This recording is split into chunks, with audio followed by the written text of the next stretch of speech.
کہ اللہ جس کو عذاب دیتا ہے اس سے عبادت کی توفیق چھین لیتا ہے۔ بنی اسرائیل میں ایک شخص نے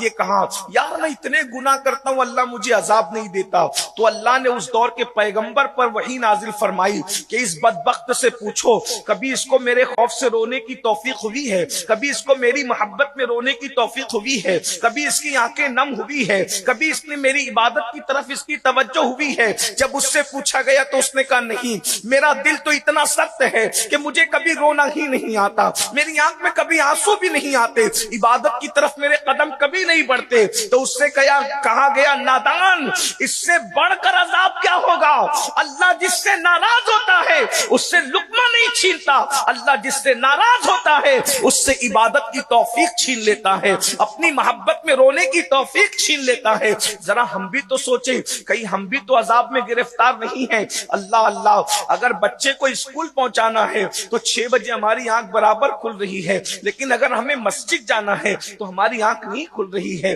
تو کہیں ایسا تو نہیں کہ ہم اللہ کے عذاب میں گرفتار ہیں؟ عذاب صرف یہی نہیں کہ ہتکڑیاں ہوگی، عذاب یہی نہیں کہ صرف آگ ہوگی، عذاب صرف یہی نہیں کہ اللہ اکبر تباہی اور بربادی ہوگی، عبادت کی توفیق کا چھین جانا بھی، بلکہ میں تو کہتا ہوں عبادت کی توفیق کا چھین جانا یہ بڑے عذابوں میں سے عذاب ہے، اس لیے کہ قدرت توفیق نہیں دے رہی آپ کو عبادت کی، مطلب ناراضگی کس قدر ہے۔